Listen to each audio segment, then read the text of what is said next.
So, back in May, we had the VE Day celebrations. Turned out very different from what we were all expecting. Instead of the big parades and street parties, we all ended up celebrating indoors and seeing some very awkward looking social distant concerts on the telly. But one of the shows we ended up seeing was one on how people had originally celebrated VE Day back in 1945. I don't know if you saw it. It was the one which had old celebrities such as Bruce Forsyth just retelling and reminiscing of their own accounts on what they did to celebrate and how they took in the news of peace. The one that really stood out to me was the accounts of the scenes in London. London had been without streetlights for years to protect the city from the bombs of the Luftwaffe. But because of the peace, the streetlights could return.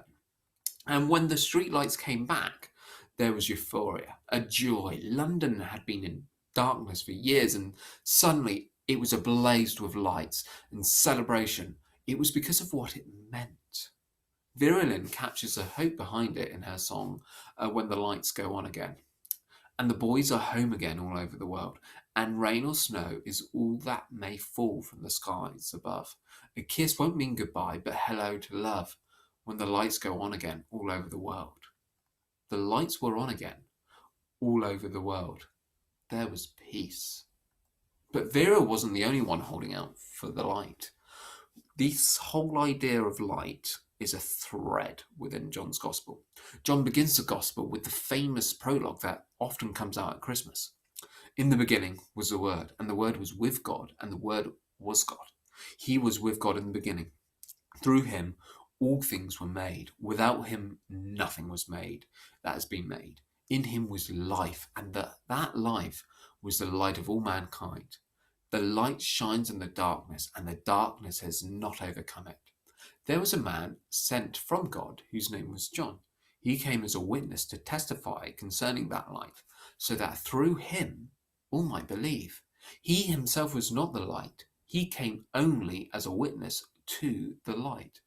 Yet to all who did receive him, to those who believed in his name, he gave the right to become children of God, children born not of natural descent, nor of human decision, or a husband's will, but born of God. So there's this anticipation for the light to break through, the anticipation for victory to come, for peace to reign between man and God.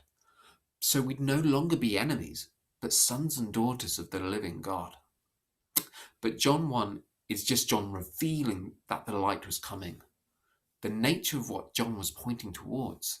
But we see in John 3 an interesting scene where Nicodemus comes to Jesus in the middle of the night, and Jesus expounds the idea of what the light was going to do.